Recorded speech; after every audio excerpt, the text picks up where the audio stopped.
veure, evidentment, quan vam començar a fer-la i ens adonàvem que la gent em trucava a casa, en aquest cas jo vivia amb els meus pares, doncs fans aconseguint el telèfon de casa dels meus pares, va dir-me, escolta, nosaltres som de l'associació d'Akira Toriyama i et podem dir que dintre de 3 setmanes comenceu a doblar. I com saps aquesta informació si jo no la sé?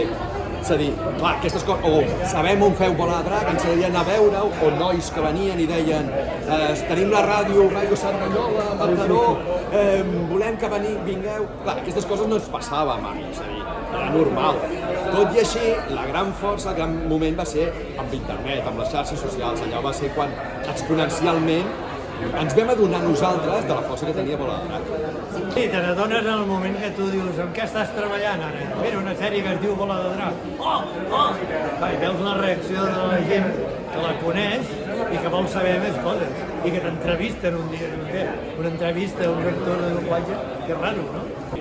Un Kamehame, no hi ha vegada o frase que acabo amb un Kamehame o em presento amb un Kamehame.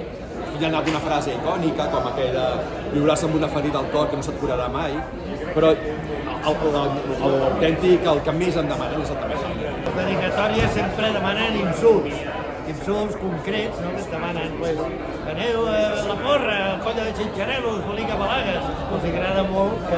Sí, a veure, sobretot amb el tema lingüístic. És a dir, a mi i al Joan també ens deien, compte, feu un català ben acurat, una bona dicció, perquè no us n'adoneu de quanta gent que no parla català, que no, a la seva vida, al seu entorn, no és català, estan mirant Bola de Drac i inconscientment està aprenent català.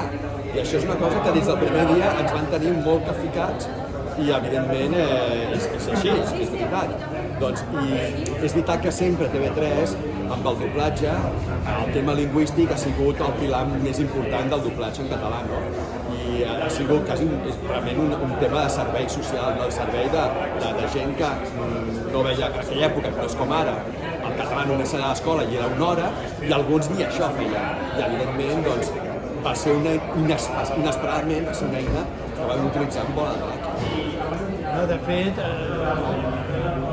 el tema és que molta gent et diu sou la veu de la nostra infància. Llavors, aquesta previsió que es va fer en aquell moment d'alguna manera s'ha complert.